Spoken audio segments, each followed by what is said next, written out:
This afternoon we have a very unique, beautiful presentation. As I mentioned this morning, a while ago, I received an email from one of my friends with a very intriguing title saying Seventh Day Beavers. And I said to myself, what could that be? And lo and behold, as soon as I watched the few minutes of the video, I realized that it was a very serious kind of material, documentary style, featuring the gentleman who is here with us tonight. And several months went by, and then I received an email from him saying, this is the work that I do. It just so happens that I will be in Loma Linda area around this time, as my daughter is your neighbor in the School of Dentistry, I believe? PT? Physical therapy. And so she lives in the dorms right up the hill from here. And so I said, wonderful, that would be a great opportunity for our church family to witness firsthand the beauty of God's creation as it had been observed and documented over a lengthy time by our brother here as well as his family. If I remember some clips, was it your daughter that had some parts commenting in? Why don't you come up here? All right. Go ahead. You have 5 daughters? Five children. 5 children. Okay. Man, I couldn't handle 5 daughters, but my one daughter is moving up to Walla Walla this weekend, so that hurts. Well, see her go. She's only 18, and then my other daughter was here. She's at a church outing right now, and she won't be back till maybe 7:30, 8. But she's in the physical therapy assistant program, living at Lindsay Hall.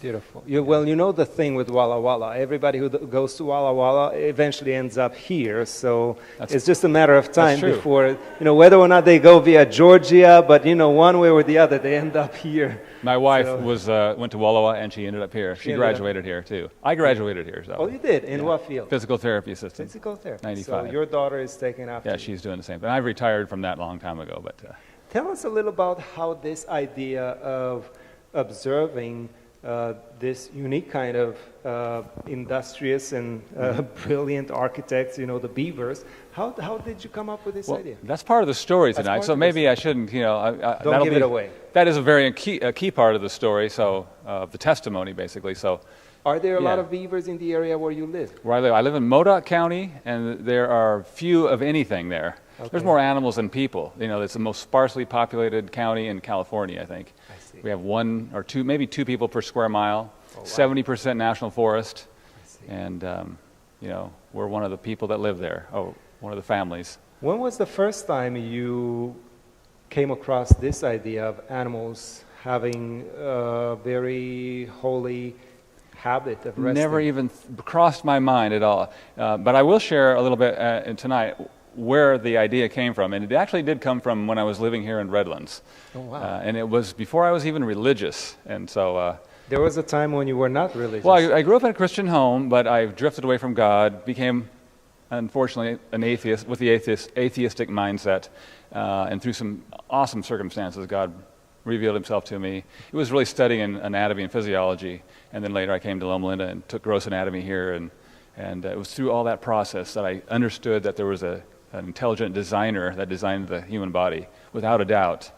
Now, I have to say, I haven't talked to Brother Cole about these details before, so this is news to me. I'm happy to hear that science played a very beautiful role in you getting to know God. My first exposure to science was in the field of physics, and it was through that science, that discipline, that I've learned about God in a way that probably I would not have experienced God in any other way. To those who may be spending a lot of time indoors, what do you say to them? Get outdoors. There's a whole world of nature out there. You don't see it so much here. When we were looking to move to the country, we felt convicted, and I'll share some of that too, but it's hard to find country in San Bernardino County. It really is. I mean, there's a few horses out there in San Mateo Canyon, and we were, it's just hard to get out, and the Lord moved us out. Maybe that's not where He's moving everybody else, but that's where He moved us. And I travel a lot. I'm a full-time evangelist, so I'm all over the place. And we do mostly weekend seminars, but we do full-length Revelation seminars, so I'm everywhere. So I don't get cooped up too bad in the rural living atmosphere that I'm in.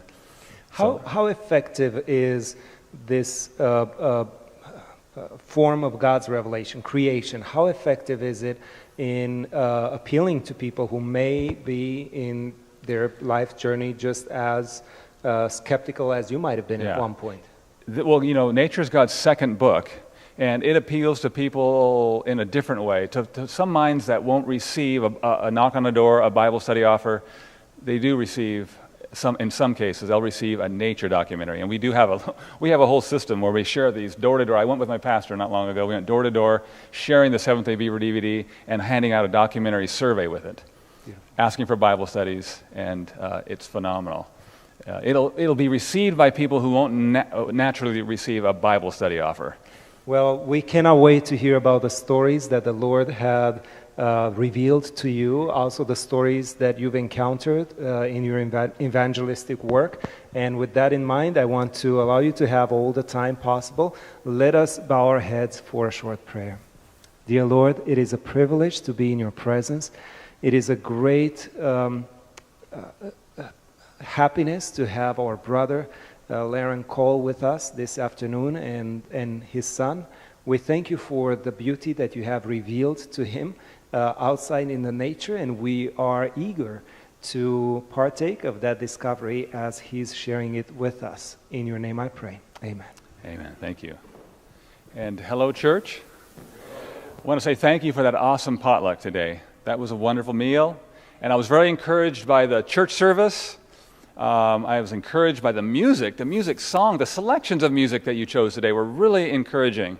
I really appreciated that, and I appreciated Pastor Mark's sermon, Disappointment, His Appointment. That was awesome. That was wonderful, and I learned a lot. And so I want to thank the church for inviting us here, and Pastor Christian so much for that. And it's a pleasure to be here. I'm so happy to be so close to my daughter, and she's over there, and she's the star of our family. Really, she's like a jewel, and so, as is Alex, my son, but it's good to, any chance I get to be with my daughter, I'm so happy to do that and take advantage of that. In fact, I've been here like off and on for about 5 weeks as her study partner in gross anatomy. She was struggling a little bit in gross anatomy, and I've been through that. I've passed it, so I came down and I offered to be her study partner, and by God's grace, she passed. She finished, and so that was exciting. But my name is Laren Cole, as Christian has said. I'm the speaker and the director for a small Seventh-day Adventist supporting ministry called Desire Media. Desire Media, of course, does film production. And we have a number of presentations that we offer for free and are airing on Amazing Facts Television, Three Angels Broadcasting Network, even Loma Linda Broadcasting Network, some, and a number of other networks in different languages. The Seventh-day Beaver is anyway. And so that's one aspect. Another aspect of our ministry is we have a free online Bible school. And that goes along with our free public evangelistic series called Revelation 101.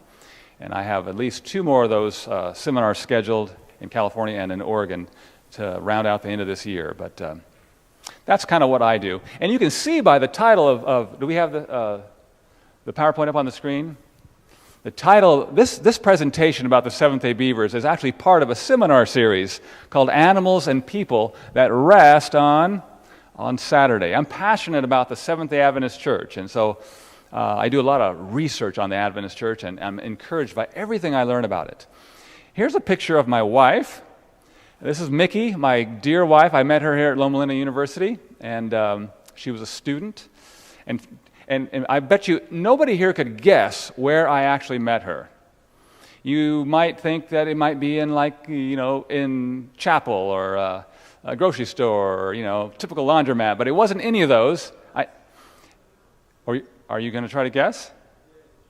No, it wasn't. That's a good guess, because that's a good place to meet a spouse. Oh, in a bar. That was a bad guess. But I bet you'd never guess this. This is where I met my wife. Hughes Mortuary. Now, I know that. Now, this is not the Hughes Mortuary that was on campus here. Do you remember Hughes Mortuary that used to be here? Okay, that's gone now, right? Okay, well, that's where I met my wife, is Hughes Mortuary. Hughes Mortuary used to house 2 physical therapy students.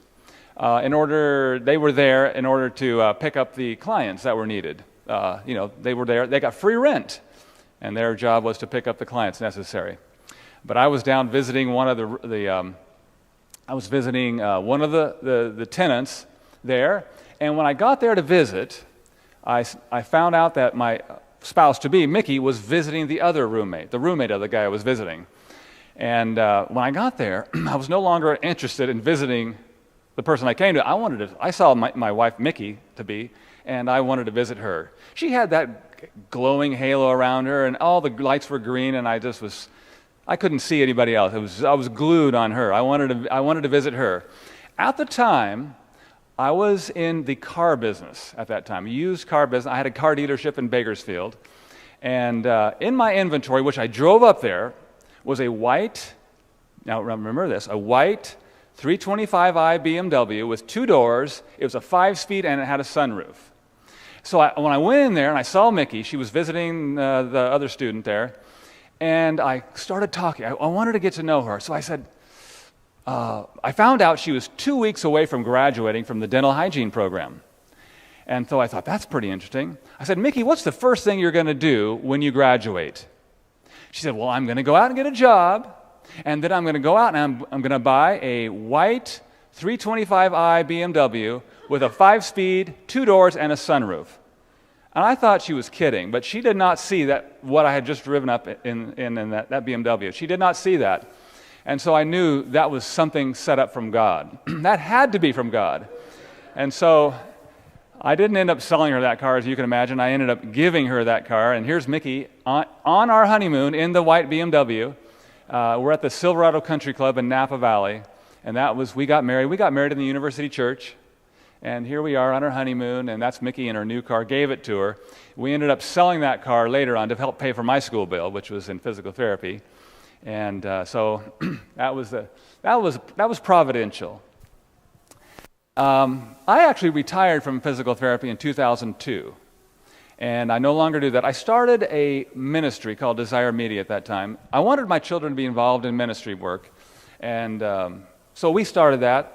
And we started making a book and video series about the desire of ages, the life of Christ. It wasn't in children's language at the time, so I wanted it in children's language. So we made videos.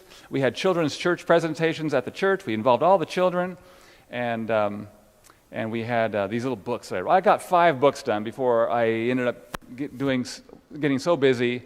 The Oregon Conference called me into speaking, traveling for them, and so many things happened. So we kind of branched out from that, and we started doing other video presentations and things like that. I also started a business at the same time. It was a nursing registry. And in 2008, the economy did something unusual. Do you remember that? I see a lot of unhappy, kind of disgusted looks on some people's faces. So a lot of you remember that the economy really tanked in 2008. And so with it, our business, which was a nursing registry, it sort of collapsed. No longer was there a need for nursing registries. And so our business imploded, and we had made a lot of money up to this point. We were really doing well. God was really blessing us. We had a mission fund, and we were supporting ministries all over the world. And all of a sudden, that was gone. It was just yanked out from under us. And at the same time as that started to shrink, our little ministry started growing. In 2009, we were called into evangelism in the Gulf states, and we started presenting evangelistic series in the Gulf states. In 2011, a tornado came and went through our property, and it destroyed our neighbors, it destroyed our property. It just really discouraged us from living in the Gulf states, in Alabama, which it was. Here's a picture we took off of our camera after the day after our tornado. These are our neighbors. Their homes were devastated. And there I am driving our expedition. Look, we just couldn't believe it. All the power was out. We had no idea it was a tornado. We just knew it was a bad storm that took out all our power and all our water, all our electricity, our internet. Everything was gone for about a week. Motorhomes upside down. Some of our neighbors died. Power lines all over the place. And it was a real mess. My wife decided that we're no longer eligible to live in Alabama. She says, let's go back to California. We're out of here. And so we were back to California. As soon as I got here back to California in 2011, my father passed away, And we got his little estate settled, and as soon as it was settled, the Oregon conference called and started asking us, how much do you charge for your evangelistic series? And I told them, well, I was thinking to myself, charge? I was about to say, I don't charge anything, because we didn't charge. We did this all for free. We paid out of our pocket to do evangelism. But at this time, a little voice told me, you need to charge something, because we were out of money by now. And a little voice said, you need to charge something. So before I could say, I don't charge anything, the number 3,000 just jumped out of my mouth. And the guy on the phone said, good, well, book us for March. And so we were booked in our first evangelistic crusade out here in Oregon.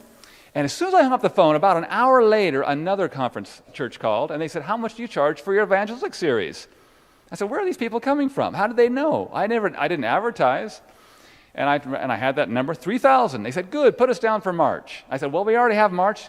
How about April? We'll do April then. So then we did that one, and then we did 3 or 4 other ones that same year. People kept calling, and we were on the road. We were filming other people's evangelistic crusades, and ever since then we've been extremely busy. And this started happening, baptisms, and this is what really makes it joyful to do the work that I do, meeting different people and presenting the gospel, making appeals, and watching people make decisions for Jesus. That is the most awesome feeling, and I've been hooked ever since. And so that's what I do, and that's kind of a little brief history of me. But tonight we're going to be talking about the Seventh-day Beavers. How many of you have actually seen or heard of it? Anybody? It's kind of unusual to come to a place where they haven't heard of it. I've traveled around the United States, and there's at least a fourth of the congregations that have seen it. But it's interesting that we come down to Southern California, and very few people have actually even heard of it. Well, just real quickly, here is a video trailer that we first produced, and I think we do have sound. It's just about a minute long, and this is kind of how we started the whole documentary.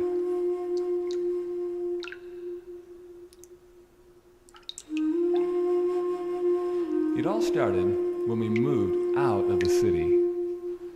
We moved way up here, way up to this remote area by the Modoc National Forest. Here, I discovered this really neat beaver colony. I was so excited by this close encounter with nature that I started to film with a video camera. That's when I made a remarkable observation. These beavers were out and about every day of the week except Saturdays. I was never able to get any pictures on Saturdays. So I decided to do a little study. The incredible results I want to share with you in this documentary I call The Seventh-Day Beavers.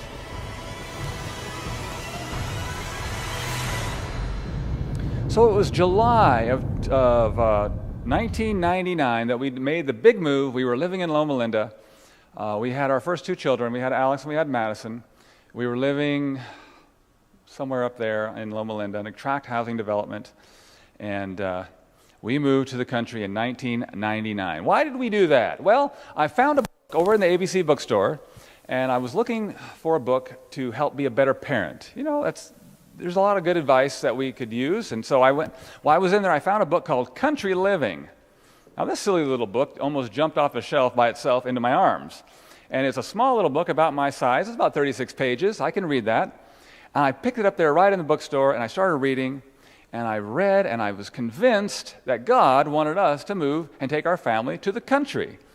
And so we started looking around, and like I told Pastor Christian, we were looking for country. We went out to San Mateo Canyon, and we looked out there, and we found some horse property, and the Lord started miraculously shutting doors. A house would be for sale, and we would go in there, and we'd call the realtor, and the realtor would say, that's funny, I just got an offer on that. That thing's been on the market for 5 years, and no one's touched it, and as soon as you call, 5 minutes ago, somebody else called to make an offer on it. And that happened probably, I would say, at least 10 times. We would call, and some house would be taken off the market miraculously. And so we were praying, and the Lord said, no, I want you to move out of the city and move way out in the country. He had something prepared for us. And so after we made the full commitment to do this, all of a sudden a free house was offered to us. And it was right here. That's that free house. Not much to look at. It's sort of a permatized mobile home, but it's way up in Modoc County, which is the extreme northeastern corner of California. Way up there. And it was free, and I thought, well, this can't be from the Lord because it's so far from people. There's no people up there. Like I mentioned, one person per square mile. And we need jobs. We had debts, and we had school loans, and we needed work. Where would we find work up here? Well, there was one hospital. It was about 35 miles away. It was Alturas, California, a tiny little hospital. And I just on a whim, I called them up, and I said, listen, I'm wondering if I'm looking for work. I'm a physical therapist. I want to work 4 days a week, and 4 instead of 5 because my wife is a dental hygienist. She wants to work that other day while we take turns staying home with the kids. The man on the phone paused for a second, and then he came back on. He thought I was joking too. He said, are you serious? Did you say dental hygiene 1 day and physical therapy 4 days? I said, yeah. He said, that's funny. We're looking for a dental hygienist to work 1 day a week and a physical therapist to work 4 days a week.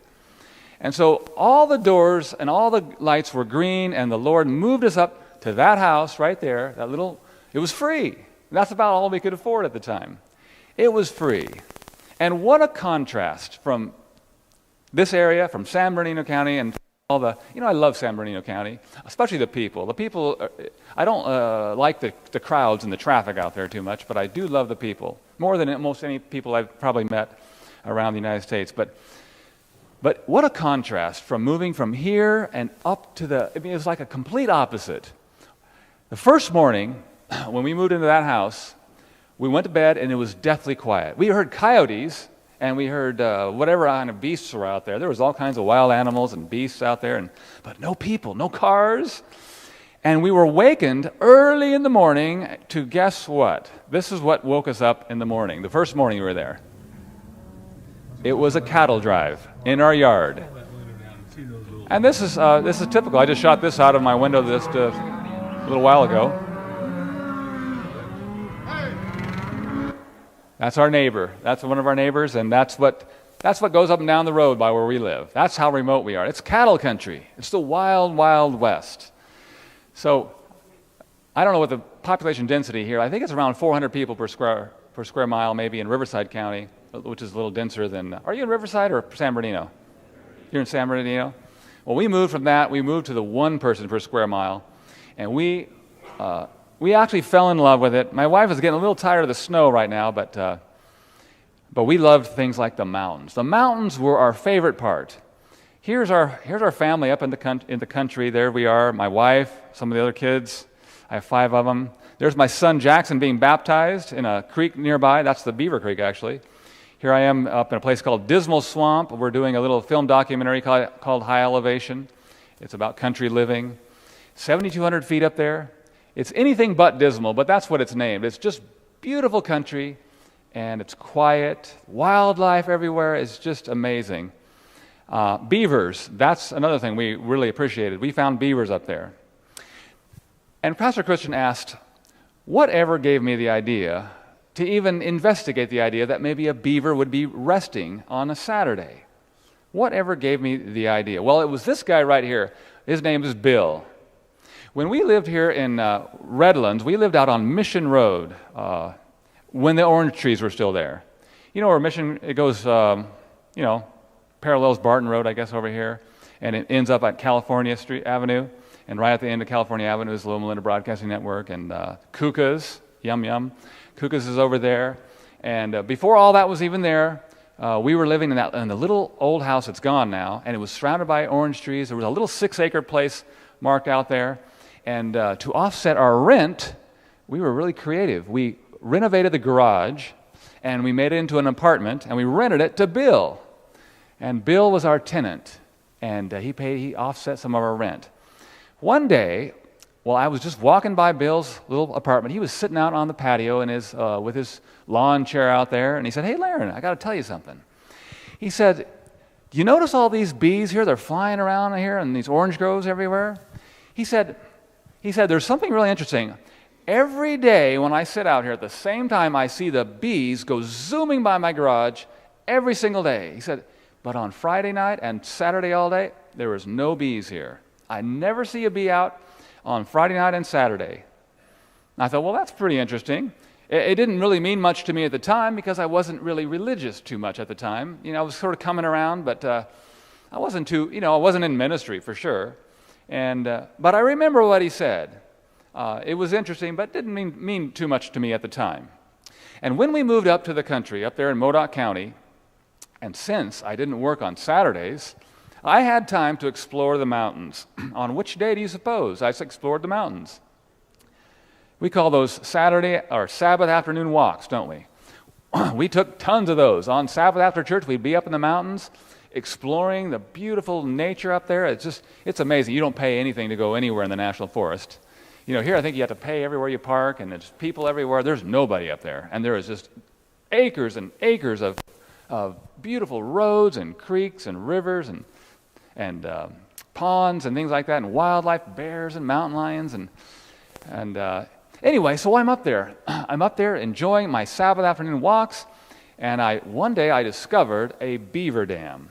And I thought, this is heaven. This is amazing. A beaver dam. I'm having a close encounter with nature.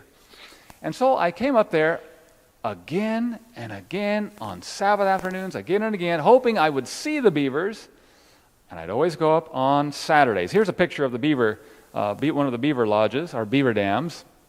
And there's one of our subject beaver dams that we were studying. And there I am looking on a Saturday, and of course I never saw anything. I just saw the handiwork.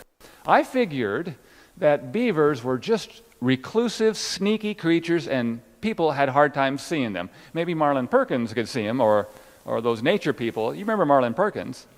People like that that are skilled at this kind of thing would see them, but I never saw them. I thought it was normal. But then I got a surprise. One Sunday, I had a chance to go back up there. I was off work, and I went up there, and I got a surprise, and I visited on a Sunday, and there they were. The beaver. I couldn't believe it. I went up to the beaver dam, and see up in the upper left-hand corner, there's one of my little seventh-day beavers up there. And there he is, but don't know what he's doing. He's just out there chewing things and working on something, and another one swimming in the pond there, and I couldn't believe it. There's the beavers. I was so excited about this. That next Sabbath, guess what I had scheduled for the whole family to do? Go up to the beaver lodge. We're going to go see some beavers. I know they're out there. I saw them now, and I marked the time I saw them. So I brought the family back up there on Saturday, and there's no beavers. And I waited and waited, and there was nothing. And then a pattern sort of developed. I got a chance to go on a non-Sabbath day again, and I went up there, and there they were again. And then I bring the kids back on Sabbath, nothing. And the pattern started to develop, and I started to think, and I never would have noticed this if it wasn't for Bill. Remember Bill's and his bees? I started thinking, wait a minute, I wonder if these beavers are acting like Bill's bees. Bill told me about these bees that flew around every day of the week except for Saturday. I thought, well, wait a minute, bees and beavers are kind of similar, aren't they? I mean, in that they're working animals, aren't they? Bees work in colonies to make beehives and produce honey and those kind of things. They work together. They're very constructive. Beavers are the exact same thing. They're a working class animal, kind of like ants, where they work in colonies to build lodges and dams. They engineer landscaping and they make ponds. I don't know how they do that, but God programmed an amazing instinct. So I thought to myself, I wonder if these working animals are behaving like Bill said his bees were behaving. And so I decided to have a little fun. I took my 8mm camera. Of course, this is not an 8mm camera here. But back in those days, it was 8mm film. And this is one of our Desire Media cameras that we use now. But back then, I got my little 8mm camera. And I thought I'm going to have the most interesting experiment and find out if these things are resting on Saturdays. And so I decided to set up some parameters for my observational study. I thought, well, I'm going to come out when I can. I'm going to come out before work for a few hours and after work for a few hours. And when the sun goes down, then I'll go home and I'll come and do it every time I go to work. I'm going to come out there. I'm going to spend a few hours, or at least an hour in the morning, a couple hours in the afternoon, and I'm just going to observe and see what I see. And so I found out after just a few days, after at least the first week, that these were not morning beavers. These beavers never came out in the morning but they were always active in the afternoon, almost always in the late afternoon. And so that was good for me, because then I didn't have to get up so early and be late. I was late to work so much because of this experiment. But so I set up I'm going to come out morning and afternoon, and later I drop the morning. I'm going to just experiment. I set up little blinds. I set up little spaces to watch.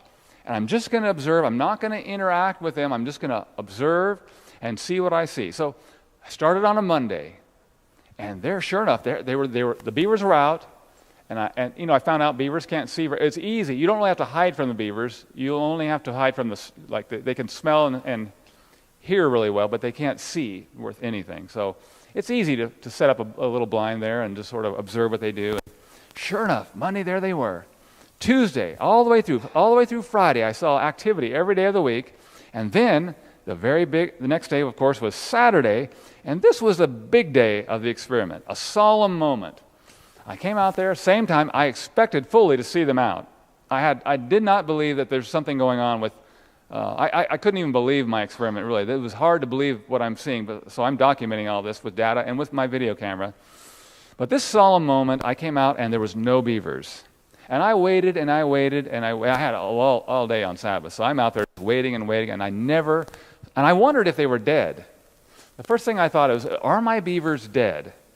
And even one time, I think it was the second Sabbath, I went out there I snuck up to the lodge. You can see a picture here, and this is actually on the video, the documentary.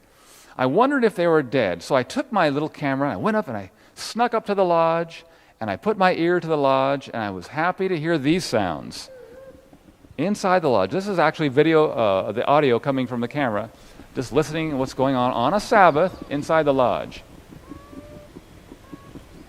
Doesn't that sound like a little Bible study with the potluck going on? And so I'm listening, and I was so relieved to know that the beavers are alive. And that was actually a mother beaver with a couple little babies in there. And they're in there. They're not sleeping or anything. They're chewing. I can hear them chewing in there. They wouldn't come out of their lodge, but they were chewing. They're alive, and that was relieving. I was very happy to know that they're alive. So I waited. They never came out, and then so I went back to my routine on Sunday. Now Sunday was the very next day, and I went back out there, and there they were.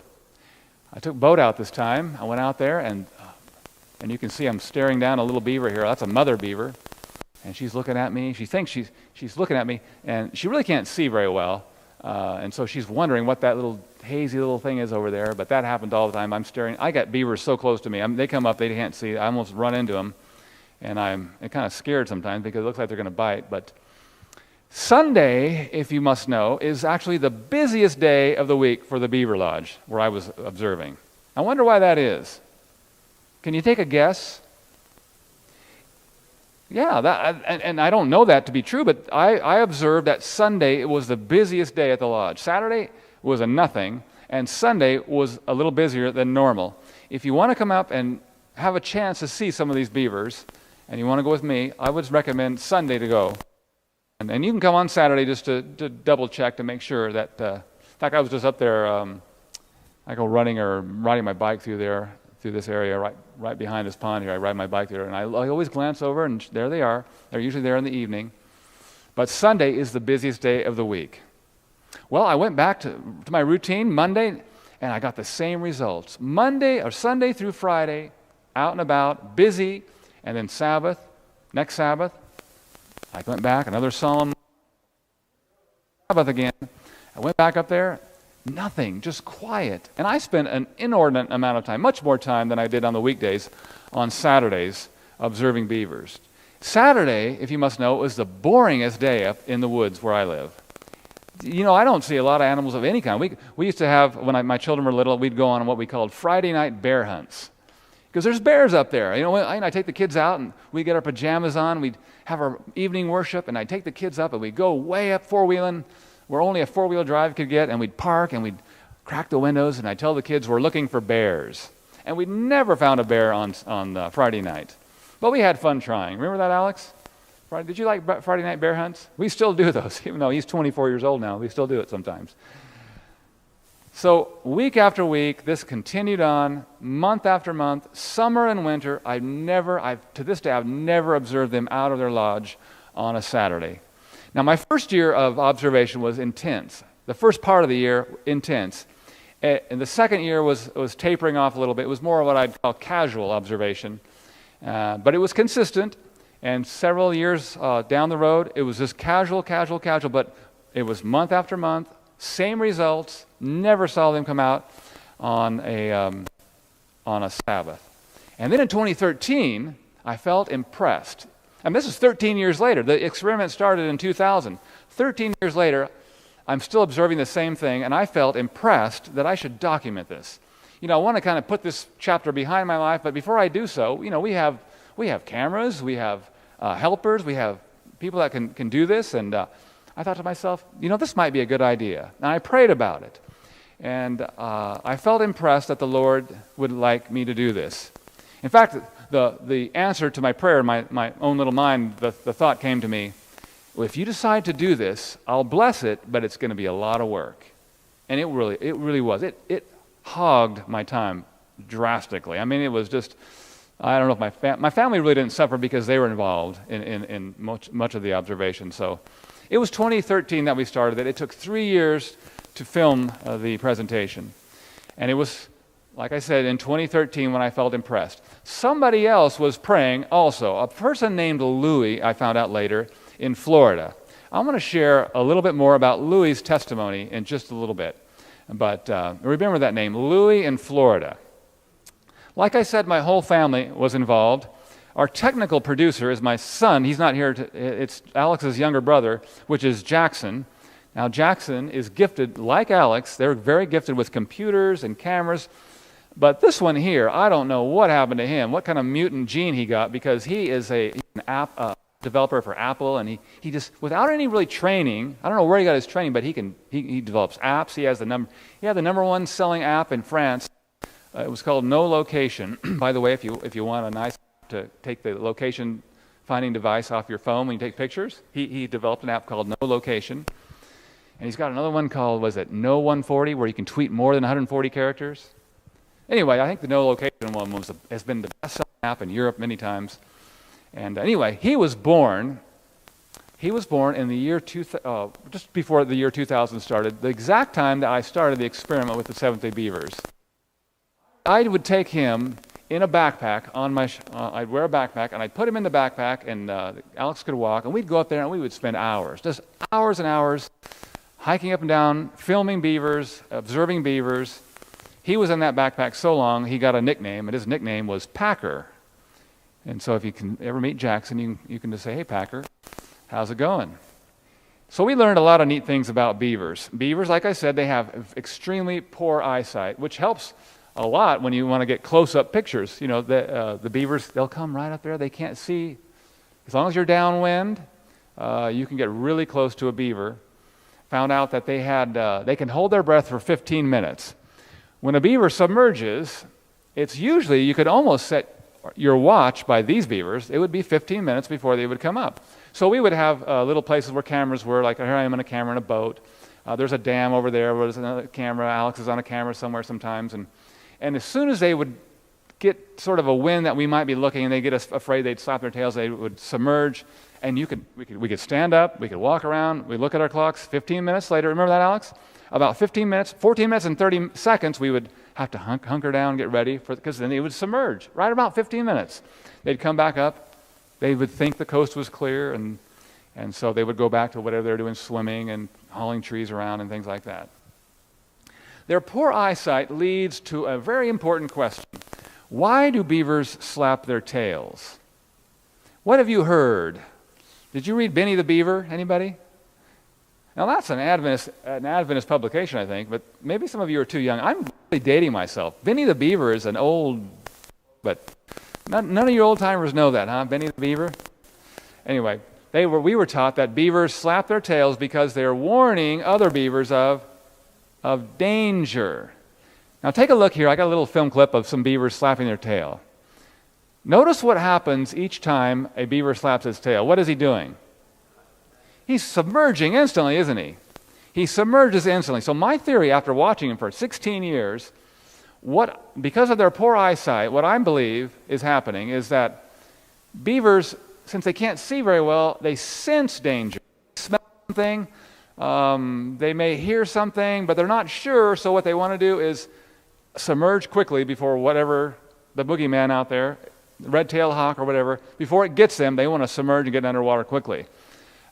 Warning others. Sometimes they'll slap their tail when there's nothing around, no other beavers around. When I'm not around, sometimes I'm actually looking for my beavers and I can't find them, and I'll hear a slap behind me. Oh, they're over here. And they just give themselves away. And so now watch what happens, for instance. Here's another clip. Right in the middle, Mother Beaver is out in the middle. Alex is up in the upper right screen here with a camera. Camera that is we're looking through. This is going out. And so I'm on this camera. Alex is up in the red shirt over there. Mother Beaver is just sitting out there. Daddy Beaver just swam around the back of those reeds back there. And let me play that again, and you can hear him go around the corner and slap his tail. Let's see if we can. Now listen when he slaps his tail. Now watch what the reaction from Mother Beaver when the tail is slapped. Now she flinched because she heard it, but it wasn't a warning there's danger, because you see her flinch and then she just relaxed. She's just thinking, oh, that's just Daddy. He's just, he's freaking out over there. He thinks he saw the boogeyman. And so she flinched, but she didn't go under. And that always happens. When the beaver slaps his tail, he's trying to submerge quickly because he's not sure if danger is there. Just in case there is danger, I better get underwater where it's safe. And it is safe underwater. Here's a picture of Alex. He is the Desire Media General Manager. He takes care of all these little engagements, and he takes care of this and that. And he's a real blessing. But he did spend a lot of time on this film, didn't you, Alex? Are you sick of beavers like me? I'm kind of tired of watching beavers, but it was sure a lot of fun. He makes a mention, if you get the DVD, you'll see that Alex he has a really interesting spot on this, where he talks about how after studying this for years, and in fact, we were filming for 3 years. We're in our 3rd year of filming. And every time we go out on a Sabbath, he said, we're a little worried. What happens if after all this time of not seeing beavers out on Sabbath, what happens if we go out there and all of a sudden, they apostatize and come out? What happens to our film and all that work? Thousands of dollars were invested into this film. What happens if that happened? Well, he said, that would really ruin the documentary, wouldn't it? And he said, but every single time, and he makes the case, every single time we go out there, we faithfully go out there, a little worried on Sabbath, but we go out there and we spend that time, 6 hours on Sabbath. Many times, 6 hours out there on Sabbath, never see them out, never see the beavers out. And since the film aired in 2016, we started receiving testimonies from other people who had similar experiences but had never really noticed them. For instance, who's the lady that wrote the 10 Talents cookbook? Rosalie Hurd, good friend and good supporter of our ministry, who actually supported this film. She wrote, for 30 years we took Sabbath walks by a beaver settlement in Minnesota. Our walks were always on Sabbath. However, we never saw a beaver, only the results of their working during the week. It did not dawn on us to go back during the week to see if we could find those busy beavers at work. Now, after viewing this documentary, the puzzle pieces have clearly come together. The beaver colony we saw were apparently Sabbath keepers too. And I know a lot of people will call them Sabbath keepers. Now, I don't call them Sabbath keepers necessarily. Maybe that might be in my opinion, but the only claim I ever really make about these is that I never see them out of their lodge on Saturdays. Friday night sundown to Saturday night sundown, I see them up right after sundown. They'll come right up. Like clockwork sometimes. Right after sundown, I've seen them come up. But I never make the claim that they're keeping the Sabbath, which they may be, but I don't think animals really keep the Sabbath. But I never saw them come out of their lodge on a Saturday. Here is something that we're done with now. This is our film vehicle. It's a 1995 Chevy Tahoe. We call it the Beaver Mobile, and it got us in and out of a lot of tough places, rough terrain where we had to go to find these remote critters. Here's one of our flat tires. This terrain really tears up tires. We went through, I think, 11 flat tires, and that was kind of an expensive budgetary item. But anyway, we finally got those, what do you call those tires? We got rubber tires. Yeah, we got some rubber ones. We got those TA radio, Goodrich TA 10-ply radials. We thought that will fix the problem. First day, we're driving out there, we got a flat. We ran over, somebody dropped a needle-nose pair of pliers, and it actually drove the thing right through the tire. But after that was the last flat we got. That kind of fixed it. Hundreds of testimonies. Now, since this started airing, and since the orders started coming in for this documentary, we started getting testimonies that were kind of encouraging. Here's one. It was this video that convinced me of God's Sabbath. We found that people are actually coming into the Seventh-day Adventist Church and discovering the Seventh-day Adventist Church because of this documentary film. Like Louis. I mentioned Louis earlier. Here's one from Louis. Now, this is Louis' testimony. He said, "It was by no coincidence that I stumbled upon this video. I have been searching for years to find out if beavers worked on the Sabbath." Now, this is just, I didn't solicit this or nothing. He just contacted me and told me this, to find out if beavers worked on Sabbath. I would never even thought of this. "I've searched for at least 3 years." He said, "Thank you again." He said, "I searched the internet for 3 years, starting in 2013. He said he was praying and he's searching. He was wondering which day was the true Sabbath. He thought, if any animal, this is what he was thinking, if any animal would observe it, it would be a beaver. So in 2013, he started searching. It was by no coincidence that in 2013 I was impressed to produce a documentary about this. Maybe that was the cue. Maybe God was saying, hey, there's a fella out there in Florida. He's kind of interested. This might be helpful to him. I've searched the internet for 3 years, starting in 2013, to see if anybody watched beavers and studied them, and I always come up with no answers. There were times I even thought to go up into the areas where beavers live and watch them myself. But I have a day-to-day life and a family I have to support. So you can imagine how happy I was to find your study released in 2016 and that my assumption was correct."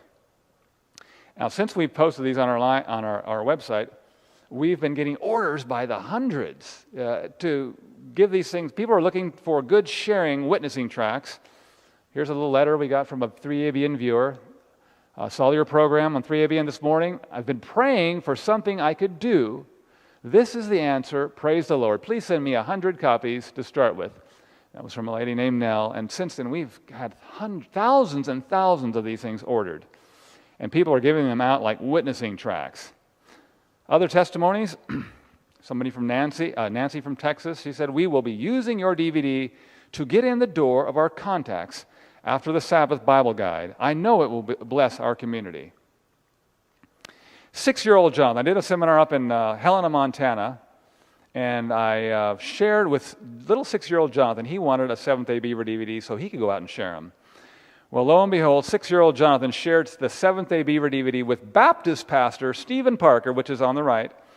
And I came back a year later to do another seminar there, and I met Stephen Parker, and he said after watching it, said Stephen was baptized into the Adventist Church just from watching the Seventh-day Beaver. He looked up all the texts, and he prayed about it, and he studied, and he joined the Seventh-day Adventist Church. Actually married a Seventh-day Adventist there, too, a little bit later. I asked the Lord how to reach my neighbors since recently moving here. A couple of days later, I saw an interview of yours on one of the Hope channels, so I was impressed. This is the answer to my prayer. Shared your Seventh-day Beaver DVD with a neighbor who is now coming to church. Thank you for sharing this DVD with us. From Shirley. How absolutely wonderful. We have shared, should be an ED, shared them to several people, including our Catholic priest next door. So glad for your research, Nelda. And here, Joan said, "This DVD is a wonderful witnessing tool. Thank you for your patience and effort in what must have been very uncomfortable for you and your family at times." And then you have a picture of me being very uncomfortable there. And it was very uncomfortable, and it was a little disruptive to the family unit, but it turned out to be a blessing. It took an inordinate amount of time. Had a little week of prayer, and here a little I don't think she was Adventist, she was just attending the Adventist school. "Dear Mr. Cole, thank you for talking about beavers. I really enjoy how the beavers stay in their lodges on Saturdays. Love, Covina." Cute little girl. And if you're ever looking for a way to share your faith with your Amish community, maybe you ought to try a Seventh-day Beaver DVD. Here is the family of Amish people. Right in the middle, we have a man by the name of Abe Raber. who used to be Amish, who is now Seventh-day Adventist. He said the major contributing factor to me finding the Adventist church was this video. And I just stumbled across him by chance because I was visiting the other Amish people who are all using the Seventh-day Beaver D at their church. Maybe some of you have heard of Andy and Naomi Weaver. Has anyone seen them on 3ABN or wherever, some of the Adventist networks? One of the things that they use to share is the Seventh-day Beaver DVD. That's one of their outreach tools, but it worked with Abe Raber, and it's worked with others. Now, why would anyone join a church after watching a nature documentary like this? Well, guess what? This nature film is actually not just a nature documentary. It's actually sprinkled with theology and with Bible text. We snuck that in there a little bit. In the video, we have 4 Bible experts. We have Jerry Bandy, which is actually my pastor. He's a world traveler, teaches around the world. He's in Europe for a while. And then some of you may recognize Steve Wahlberg. You may recognize Steve Wahlberg, okay? I worked with Steve Wahlberg as co-director for White Horse Media for 4 months. We merged our ministries for a while, and he helped a lot with the Seventh-day Beaver DVD during that time. And so he worked on it. And we have Shelley Quinn from 3ABN. She's a program developer. And some of you may know Dr. Neil Nedley.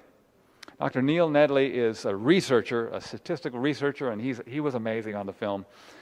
Other people who agreed to be on the film who actually weren't on the film were Ty Gibson, Ron Clousset, and C.A. Murray, and a few others. But Ron Clousset was interesting. We had a little studio set up here in Spokane, Washington, and he had an appointment to be there, and he actually totally forgot about it, so that's why he's not in it. He just forgot. And I met him later after we were putting our cameras away. I said, what happened? Neil Nedley actually took his place. But we waited and waited. Ron never showed up, and then we decided, well, I think we have enough. We really don't need any more Bible experts anyway. So if God doesn't want us to have anybody else on the film, what we'll do, we'll pray about it, and we'll ask God. We're going to go back to our truck in the parking garage. We're going to put our cameras away, and that's it for Bible experts. And God, if you want us to have anybody else on the film, have us to run into them on the way to the parking garage. Amen. We got up off our knees from that prayer, opened the door, and I practically ran into Dr. Neil Nedley and heard a little voice saying, this is the person I want on the film. And I had not known Dr. Neil Nedley up to this point, and I just said, Dr. Nedley, you don't know me, but I'm producing a film called The Seventh-day Beavers, and I wondered if you would mind making a statement on that, on film for us. And he said, sure, I'd love to. So he sat down in front of our cameras, and he read the script that we had for him, and then he went off script, and he started spouting all these amazing statistics. You know, he studies depression recovery and stuff like that. He said that there was one study he was doing where they were studying a group of people who were resting on Saturday, another group that was resting on Sunday, and he said that there was a marked advantage for recovery for those that were resting on Saturday rather than on Sunday. And we filmed that. That's on the DVD. It's not on the TV version, but it is on the DVD, his research. And he shared many other things. So in the questions, there's three theological questions that were sort of asked and sprinkled into this documentary. And one of the questions is, the first question is, what's so special about Saturday that would cause something in nature to recognize it? And second question, does the Bible mention anything, anywhere, about an animal resting on Saturday? What's that? In fact, I ought to make this a quiz.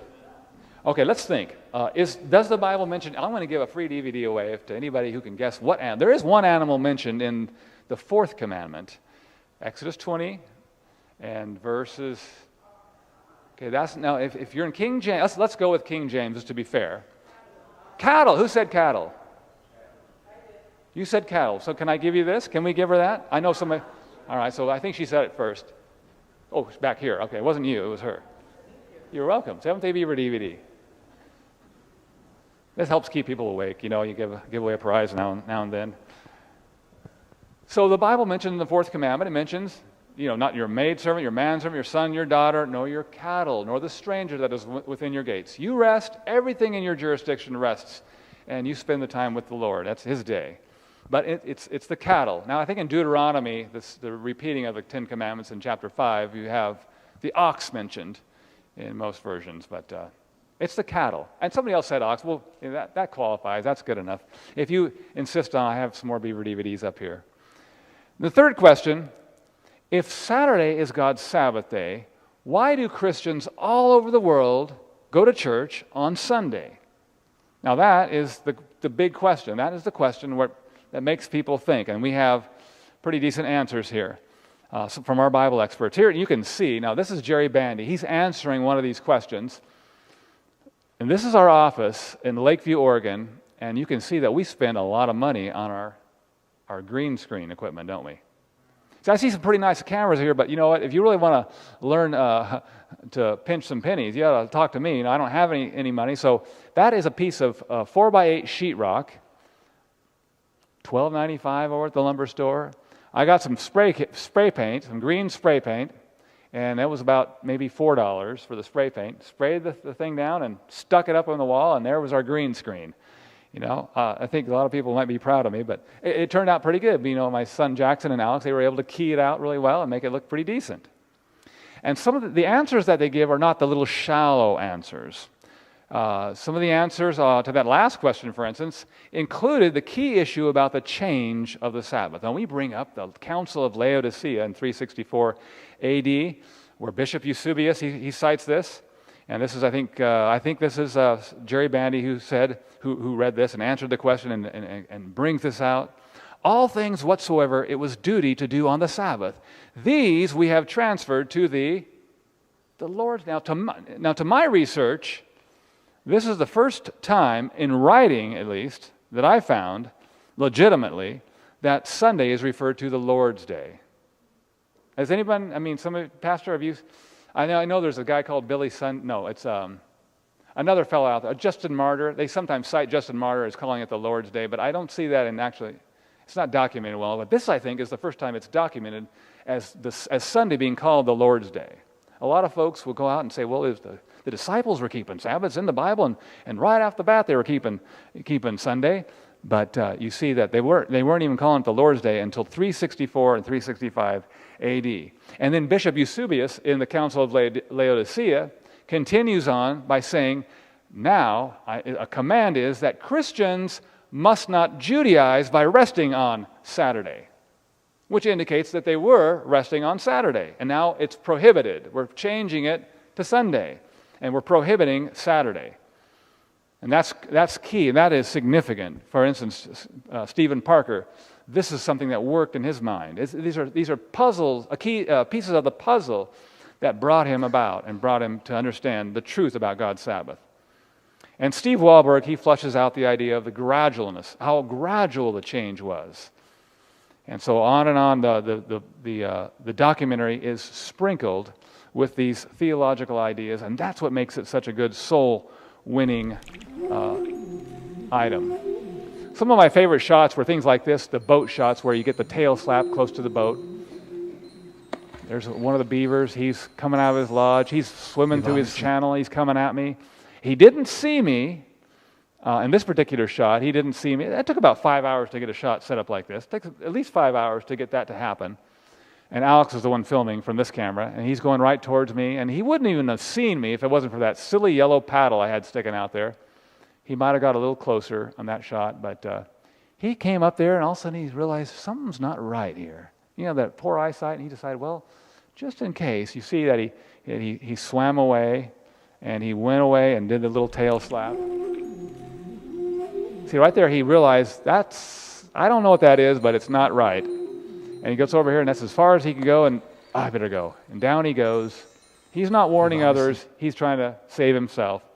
And that was a good call by that beaver. There was danger there, actually. How many of you think that beavers would be good pets? Shaking your heads? No. You know, actually, if you go online, you'll find, and I found from meeting people, that beavers actually do make decent pets. Here's a guy with 2 little baby beavers, and they're just as friendly as can be. And there's one that that's not something you normally do until you're sure they're tame, because they can bite harder than a pit bull. You know, they can chew down trees, but they're very friendly. And people who have had them as pets say that they make good pets, except for one problem. What do you think that one problem would be? Wood furniture. In fact, here's Bridget. her little pet beaver, she's actually a wildlife rehabber, and she's had a little guy named JB. JB was her little pet rescued beaver, and he's in the house there, and she loves him to death, except he's a big problem. There's the problem. He is chewing up the baseboards, and she said no to him, and he looks at her. So now he's going to make a dam with some of the stuff. They're just busy little animals. They want to work. They want to dam up something. They want to chew some wood down, and there's Bridget, and she said she's got to move. She's got to move him out. He can't stay here anymore because he's chewing up the house. What about other animals that rest? I get this question all the time, and I'm sure if I had a Q&A session, you would ask, what about other animals? Have you observed any other animals? Well, we did mention the bees, and that was right here. That was just Bill, his little observation. It was unprofessional, but it was an observation. It cued the study for the Seventh-day Beavers, at least. And so that was that bee little thing for Bill. But here is a little bit more of a legitimate study by Dr. Sang Lee. I don't know if anyone's heard of Dr. Sang Lee. I think he's a dentist. He goes to Brazil often, and he has some friends there who are beekeepers. And his friends there have told him, and have been watching, observing their bees, their stingless bees in a remote area of Brazil, that they go into their hive and they stay in there during the Sabbath hours. They don't come out of their hive on the Sabbath hours. And he said he's observed that many times. In fact, if we do a follow-up documentary, which we're planning on doing if we get the funding, it's called Animals That Rest on Saturday, because we've got so many stories coming in. We're going to try to get out to see and meet this and document this, if this is indeed the case. But you heard the children's story this morning about Ivan and Lydia. I've heard people come tell me about their studies with hummingbirds and warblers. I've heard scientists, and I'll share this a little bit more about this later, but doctors who do researchers, scientists. There was also Gary Roberts. I don't know if you've heard of Adventist Aviation. He tells the story about the Seventh-day Adventist dog. Have you heard that one? I think that was a Mission Spotlight one quarter. Seventh-day Adventist dog, an amazing story. There was a Pepsi commercial that used an elephant that would not do work on Saturday. And maybe many of you have heard of the Seventh-day Ox. Have you heard of the Seventh? That's where we were inspired with the name Seventh-day Beavers. Here in our DVD, our documentary, we actually do a little 3-minute expose on the Seventh-day Ox. Would you like to see that little 3-minute segment? Okay, here's the Seventh-day Ox little, what I call an expose that I did on this. Nikolai Panchuk was a Christian pastor who got sentenced to a Siberian prison for hard labor. Nikolai was a faithful Sabbath keeper, which meant he wouldn't work on Saturdays. This got him into all kinds of trouble at the prison camp. Each time he refused to work on Saturdays, he was confined inside a small wooden box for 10 days. Now, this nearly killed him, yet he still remained faithful to his convictions about the Sabbath. After being confined in the box several times, Nikolai was finally able to make a bargain with one of the wardens. Here's the deal he was offered. If he could get all his week's work done in 6 days, he could have Saturdays off. Unfortunately, he was given the job of hauling water for the camp. He was to drive an ox with a cart all the way down to the spring to draw water, then haul it back up to the camp. The problem was with the ox.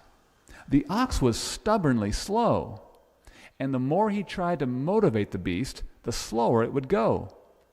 So he was constantly behind on his work, and by Thursday he was so far behind schedule that it looked impossible to get his 7 days' worth of work done in only 6. But when Friday came, something unusual happened.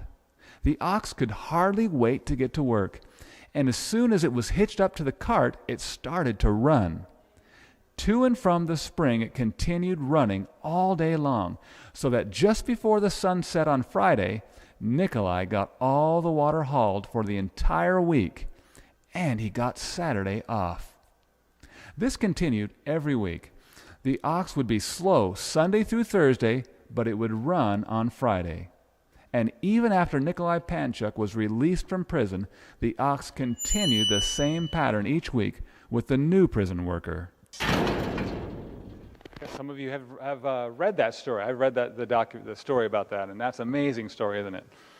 And so here we were able to get some footage from CBC Moscow, from an actual prison in Siberia, a labor camp that had closed down. And you see the person playing Nikolai Panchuk was meeting with a former warden. I mean, just perfectly set for this story. And so we used that footage. Our closing scenes, as you can see where I live and where the beavers live, it's a snowy area, so half of the year we have to fight weather. I remember when we were doing the very closing scenes of the film, we got stuck. And this is picture, actually, believe it or not, we're not stuck in this picture yet. It gets worse and we get actually stuck. So we needed to film, so it's snowing really hard, so we just left the truck, we got the cameras out, and we hiked down to the Beaver Lodge where we're going to film. And so we make some closing statements. I explain in closing that it's been over 16 years and I've never seen the beavers out. So here I am looking at their lodge, and I'm trying to make the case, and I say that, it's not that they just stopped working. I never seen them come out of their lodge on Saturday. It's as if they go in there on Friday night and they hibernate for 24 hours. It's an amazing thing. I remember one time on Saturday afternoon, I had been there like 6 hours. Just like I said, it's very monotonous to watch this whole process on Saturday. But I want to be there in case they come out, because I want this to be legitimate. I want to document. I was there observing most of the Sabbath, and I never saw them come out. I'm there. So I remember I'm there for 6 hours, and it's really not that boring to me, really. I say it's boring because you don't see any animals, but I enjoy just hearing the birds and stuff like that. And so after about 6 hours, all of a sudden, a beaver popped up out in the middle of the pond. He pops up, and it scared me. I thought, this is the guy that apostatized. It's ruined my film. And I quickly looked at my watch. It was 8:05. Sun was down. I just lost track of time, but it scared me. It was right about sundown. He popped up, and he's, I don't know what makes them do this. I have no idea. But the aim of our film really is to make the viewer ask some questions, ask themselves questions. What makes these guys rest? What's the significance of all this? And is there a message in there for me? So I see the Sabbath, and maybe many of you see the Sabbath, playing a significant role in end-time events. Does anybody see that? The Sabbath playing a key issue. For instance, you read in Revelation 13 and 14, a key issue in the mark of the beast issue. And we have Revelation seminars around the United States, all over the place. We see people accepting the Sabbath. They see this as a sign of God's covenant with man and a sign of his creative power. It's the celebration of creation, and people are accepting the Sabbath truth. And I know that Satan doesn't like that. And so one of his deceptions that I found out, and I get this question all the time, is this. Some people will say, now we can't know exactly which day the Sabbath is because there's been a calendar change. That's one of the most popular questions I hear in a Revelation ceremony. We do Q&A sessions, and that's one of the most popular questions. I remember getting that question from 91-year-old Charles in South Carolina. He said, since the calendar changes, we don't know which day the original Sabbath was. What can you tell me about that? And here was my answer. I wrote back to him. I said, Charles, you're right about the calendar being changed, but you're wrong about losing track of the true Sabbath. So we have evidence, scientific evidence, that bears record of this. Was there a calendar update? And did it affect the weekly cycle? How many of you recognize this building? Somebody said, that's the White House, isn't it? That's not the White House. That is a White House. Does anybody know what that is? Yeah, the Naval Observatory. Boy, a well-educated group here. This is the Naval Observatory in Washington, D.C., and this is where time is set and coordinated for the whole planet, isn't it? This is why your iPhone, it sets its time from this building. This building coordinates time and keeps track of time. How do they keep track of time? Well, it's through the stars. A certain star, it'll cast its lights through a lens on a crosshair on a computer, and when that happens, when that goes across, as the observatory goes through there, and that beam comes across that crosshairs, it sets time for all Earth. Now, I showed Charles a letter that was, somebody asked the Naval Observatory the same question, and we share this over, and you've probably seen this. Here's a letter, and By the way, I don't know, maybe pastors will recognize Dr. F.D. Nichols was the person who wrote it. You know F.D. Nichols, editor for the Seventh-day Adventist Bible Commentary. Anyway, he got this question a lot. Because of the calendar changes, did the calendar changes affect the weekly cycle in any way at all? And he says, we had occasion to investigate the results of the works of the specialist in chronology, and we have never found one of them that has ever had the slightest doubt about the continuity of the weekly cycle since long before the Christian era. That means long before the time of Christ. These people are the experts in chronologies. They keep track of time, and they can tell you exactly what day it is based on the stars. Was there a calendar change? Well, there was a couple.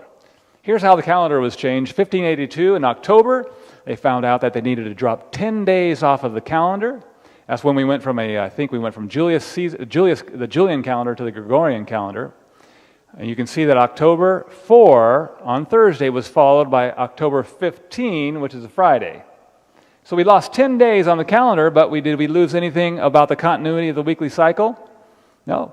That's the Gregorian. And this is where, by the way, we get the leap years. We go into the Gregorian calendar, and then they found out about how we're losing time, and we needed leap years. That started in 1582 and 83. Then, of course, there was another change in 1752. You can see Wednesday, September 2 was followed by Thursday, September 14. But again, no change in the weekly cycle. Now, you see, these specialists in chronology, if you were to bop them over the head and put them in a coma and sit them in a room for a month or two, and then they came out of it, if you gave them a telescope and a computer or a calculator or whatever instrument they needed, they could tell you by looking at the stars what day it is or what day of the week it is.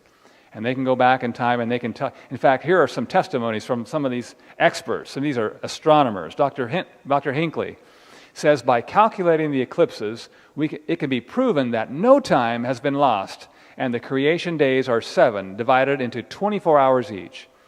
And then again, the human race never lost the septenary, or the 7-day sequence of days, and the Sabbath of these latter times comes down to us from Adam through the ages without a single lapse. These are scientific evidences that Saturday that we celebrate today is the same Sabbath of Adam and Eve, the same Sabbath that Jesus observed.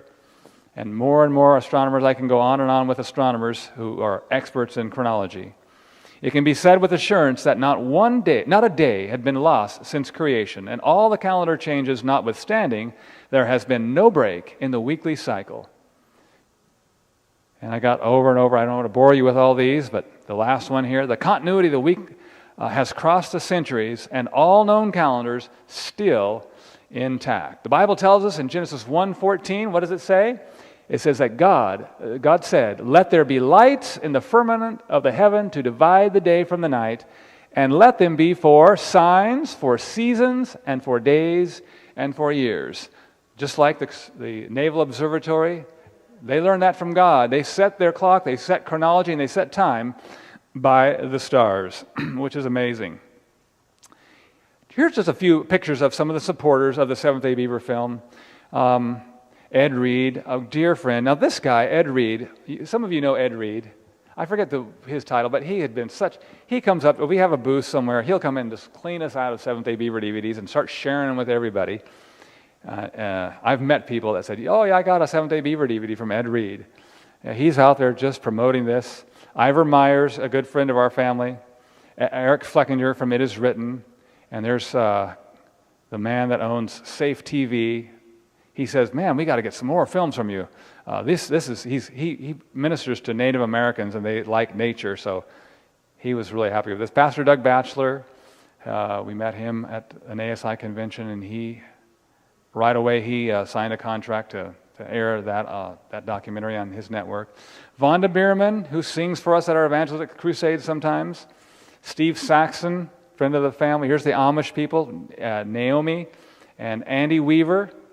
They are big proponents of the Seventh-day Beaver film. And if you're interested, this is our website, desiremedia.org, Seventh-day Beavers. You can order that. And now let me just say one thing about the Seventh-day Beaver DVD. It's actually free. It's free for a donation of any amount.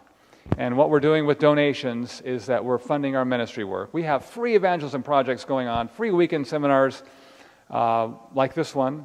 And we have a free online Bible school. And this, Lord has really blessed us with this. We have given many, many thousand away, but there are people who actually donate for it. And that is a real blessing to our ministry because we live completely on donations. And our ministry is funded by the good Lord who has impressed people to support. So we've given away $1. Some people donate $1. Some people have donated $5, 10. A $20 donation does a lot of good. 50. I've even got $1,000 donations for these things. People who are impressed and want to support the ministry, $1,000.